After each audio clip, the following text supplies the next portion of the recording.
T'as probablement déjà vu ce jean, cette casquette ou ces bijoux sans vraiment capter d'où ça sortait. C'est le genre de pièce que tu peux retrouver de plus en plus un peu partout à des prix abordables dans le monde magique de la fast fashion. Mais en réalité, la hype autour de ce flow grunge gothique chelou, il vient d'une marque qui a été pendant longtemps dans l'ombre et qui est en ce moment parmi les marques les plus cotées surtout aux States. Et vous inquiétez pas, on va finir par capter le délire d'ici 1 an ou 2 en France. Les puristes de la chaîne auront tout de suite reconnu Cromert, la marque qui a matrixé les stars, passant de Lenny Kravitz, Bella Hadid, Travis Scott, Jay-Z ou même Johnny Hallyday qui était un des pionniers de la marque Cromert en France. Mais s'il y a bien une star qui a mis de la lumière sur cette marque au grand public ces dernières années, c'est bien Drake.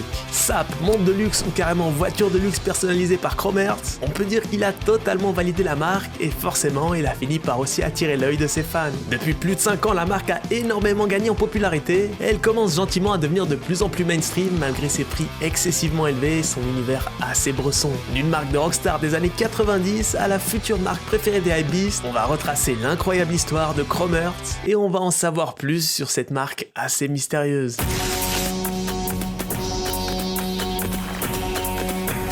Yo tout le monde, c'est Squeezie. Nouvelle vidéo, on va s'intéresser à Cromert, une marque assez discrète qui communique pas énormément, dont les gens ne savent souvent pas grand chose et qui pourtant se retrouve aujourd'hui à devenir une des marques de sap incontournables pour les fuckboys d'Insta depuis un petit moment maintenant. Cromert, c'est une marque qui doit principalement sa notoriété à ses bijoux ou ses vestes en cuir avec des bijoux incrustés dedans, mais ce qui a fait la renommée de la marque au départ, c'était surtout son savoir-faire et l'artisanat autour de ses produits et ses customs. Ce savoir-faire, il a un prix puisqu'on parle quand même de vestes à 7000 balles ou d'accessoires tournant autour des 400 à 2000 euros. Et tu peux multiplier ces prix par 4 pour les pièces les plus rares qui finissent au resell. Ça va pas ou quoi, wesh? Mais ils ont aussi des saps qui pourront intéresser nos amis les hypebeasts, comme ce genre de sweat à capuche à plus de 500 € avec des giga logos, ou ces casquettes à 400 € qui sont apparues récemment dans la gamme de la marque pour tirer un maximum d'oseille. En plus d'être une marque qui se fait plaisir sur les prix, c'est aussi une marque très compliquée à acheter. Tu trouveras difficilement leurs produits en vente sur internet, à part leurs lunettes ou leurs parfums, et vous l'avez capté, c'est ce côté exclusif, rare et cher qui crée cette hype autour de la marque, et qui explique l'attrait des stars pour Cromert, mais surtout, c'est ce qui lui a permis aujourd'hui d'être valorisé à plus d'1 milliard de dollars. À la base, on était très loin du monde de la mode et encore moins du streetwear bien hype. C'était plutôt le genre de sap que pouvait porter l'Undertaker. Mais pour capter comment tout a changé pour Cromert et comment on en est arrivé là, va falloir faire un gros bond dans le passé et retourner à la fin des années 80.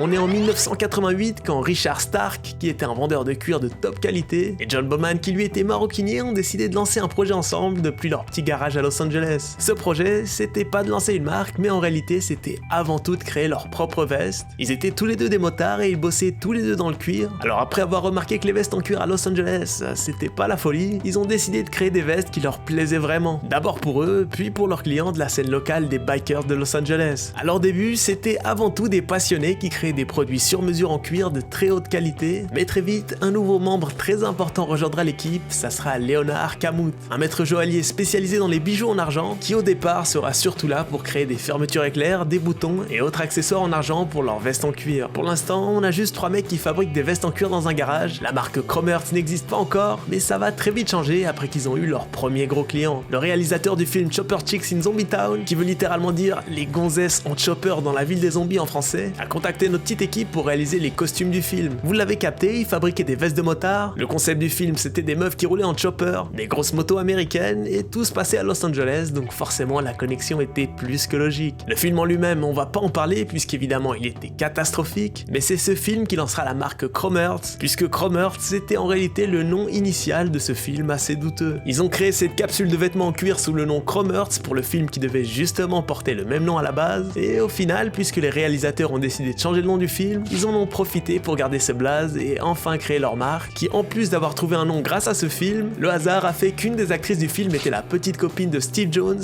le guitariste de Sex Pistols, un groupe de rock anglais qui avait grave la cote entre les années 80 et 90. Le groupe s'est mis à porter du Cromert et mettre la marque en avant. Plus tard, on aura aussi les Guns N' Roses qui porteront des sapes ou des accessoires de la marque qui commencera gentiment à avoir la cote chez les fans de rock et les motards. La marque était en pleine expansion, mais le second fondateur de la marque quitte le navire pour laisser Richard frère Stark, seul aux commandes, qui le remplacera très vite par une nouvelle collaboratrice qui deviendra sa femme, Laurie Lynn, avec qui l'histoire Cromertz prendra une toute autre ampleur et deviendra une histoire de famille. Directrice artistique et photographe, elle a énormément œuvré à rendre la marque plus compatible avec les codes des marques des maisons de mode et à embellir l'image de la marque en s'occupant du marketing et de la presse en gérant le magazine Cromertz. Même si à la base Cromertz n'a jamais eu vocation à pénétrer le monde de la mode, au final c'est le monde de la mode qui est venu les chercher en 1993 en les récompensant avec le titre de meilleur designer d'accessoires de mode pour leurs bijoux.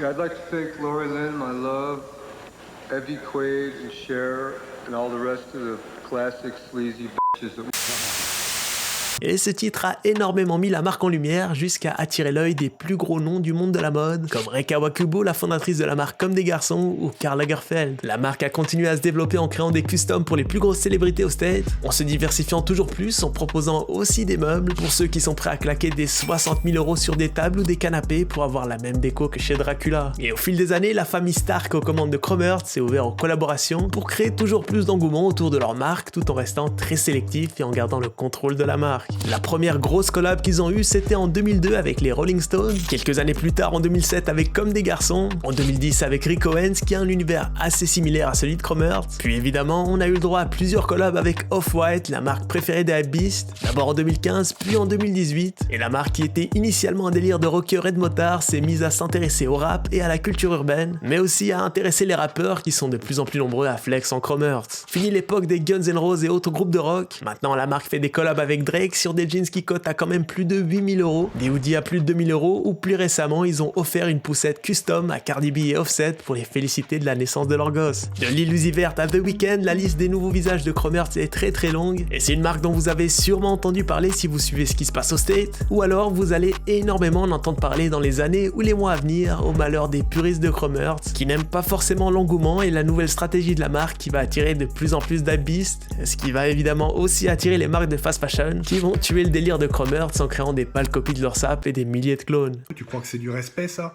Tu crois que c'est du respect, mon garçon ? Voilà, maintenant vous savez tout sur Cromertz, une marque intéressante mais à des tarifs vraiment indécents réservés aux gens qui ont un maximum d'oseille. En dessous de 500 €, on n'a pas grand chose chez eux, et quand tu vois qu'un simple jeans custom avec des croix en cuir tu t'en tires pour 5000 boules, on capte assez vite que la marque est vraiment pas là pour faire du bénévolat. L'objectif c'est clairement de dépouiller les gens assez ravagés pour acheter leur sap, et on pourrait presque parler d'une fraude plus grosse que Philippe Plein. Mais au-delà du prix, vous pensez quoi de leur design et de la direction artistique de Cromertz ? Est-ce que c'est une marque que vous validez ? Est-ce que c'est une marque qui va monter plus haut qu'Off-White en termes de hype ? À vous de nous le dire en commentaire. J't'aime, mais j'sais plus. J'voulais pas être déçu. J'vais en bas de la descente. Accompagne mes remords. Accompagne ces rumeurs. Ça compte pas si tu meurs. Et si moi j'suis l'erreur, j'suis causé par l'amour. J'peux tout faire par amour. J'suis meilleur par rapport à eux. Attention au choix que tu fais. the same belts worn by like very classy women and Ne t'inquiète pas, ça va bien se bass passer. player Guns N' Roses, same time, you know. Arrête la drogue!